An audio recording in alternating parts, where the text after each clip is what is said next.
A federal judge thankfully ruled earlier today that the Trump administration would have to release Rümeysa Öztürk, a Tufts University student who was snatched up off the street and effectively disappeared for a day before anyone knew where she'd been taken, and she has been held for many weeks since then. She will have to be released. It's actually possible that she's being released right now as we're discussing this. We're keeping tabs on that, but thankfully it's gonna happen. That's good news, but also the judge is very clear in the ruling how terrible this act actually was, saying the speech of the that doing the detention could chill the speech of the millions and millions of individuals in this country who are not citizens. This is Judge William Sessions who says, I suggested to the government that they produce any additional information which would suggest that she posed a substantial risk. And that was 3 weeks ago, and there has been no evidence introduced by the government other than the op-ed. She wrote an op-ed as a grad student.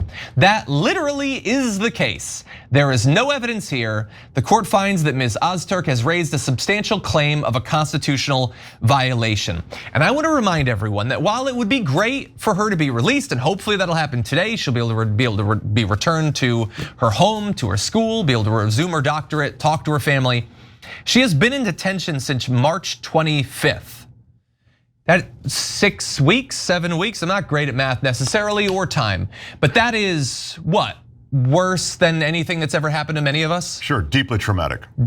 Like you don't just bounce back from that, being held in ICE detention for a month and a half for nothing.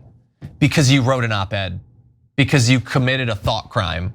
I mean, look, we throw terms around like cancel culture and censorship and everything, and it doesn't really get much darker than this. Thanks to Trump, it sometimes gets a little bit darker than this. She could have been sent to El Salvador, and that could still happen. But this is about as dark a cancel culture, a crusade against free speech as one can imagine. I'll remind everyone, she was snatched up off the street, and no one knew where she was for a day.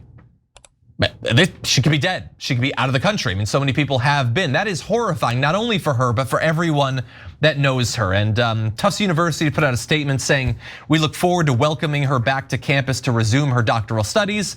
I hope that she's able to do that. I understand if she's not able to immediately integrate back into her life after what she experienced. But I also want to give a statement from one of her lawyers who said, when did speaking up against oppression become a crime?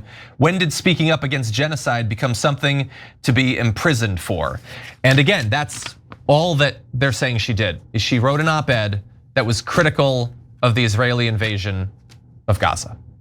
But this kind of thing will have a chilling effect, won't it, John? I mean, it's intended to. Exactly. I mean, you only have to do this a few times.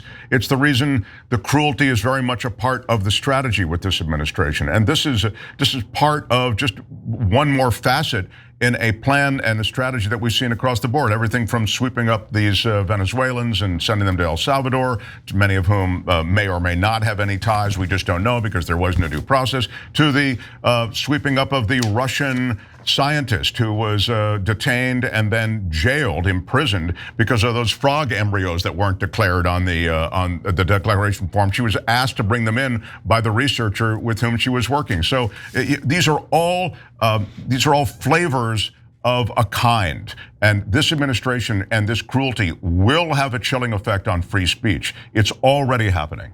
Yeah, and as you said, obviously that is the intent. And I think back to like the years that we've done this program, and oh man, has the right loved to talk about free speech and the First Amendment. Oh, your rights. Oh, they love your rights. I mean, mainly just the second one, but sometimes they pretend the first two, and oh, they write books about it. Oh, Dave Rubin with his book about censorship and everything, and oh, all of them are like, you're just constantly, you're the word police. You're cracking down on us. We're free speech radicals, crusaders. If you didn't give a damn about this, about an op-ed. By the way, I read the op-ed. Okay. It reads like an op-ed written by a grad student. It's not some inflamed, passionate, rhetorical crusade. It's an op-ed by grad students. That's all it is. And that's all it took to lock her up. And if you're one of these right wingers that you didn't give a damn about this, probably because her name's Rümeysa Öztürk and you've seen a picture of her, you know that she's a Muslim, so you don't care. If the government can just disappear her for an op-ed because those words are so inherently threatening, okay, let's start keeping tabs on forums. Let's keep tabs on social media.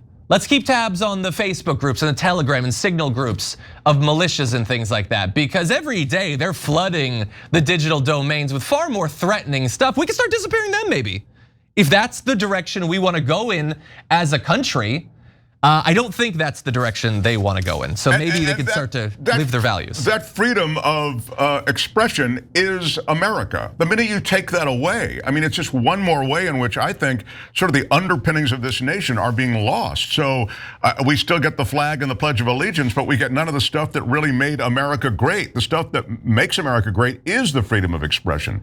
This is a huge, huge deal. And as you say, it can be wielded against anyone. They don't need to go to a forum or in any other way find evidence. Look, they didn't, even the judge said they didn't really have any evidence here and sufficient cause. So they don't need cause always. If they decide that you're an enemy of the state, they can disappear you. I mean, this is the new world we live in. Yeah, and as we'll get into more on the other side of the next break, I mean, racing towards fascism, obviously, we knew that was coming, but also, and I talked about this earlier with Donald Trump and the buck stopping somewhere over there or whatever, like deeply unmanly that like she posted an op-ed.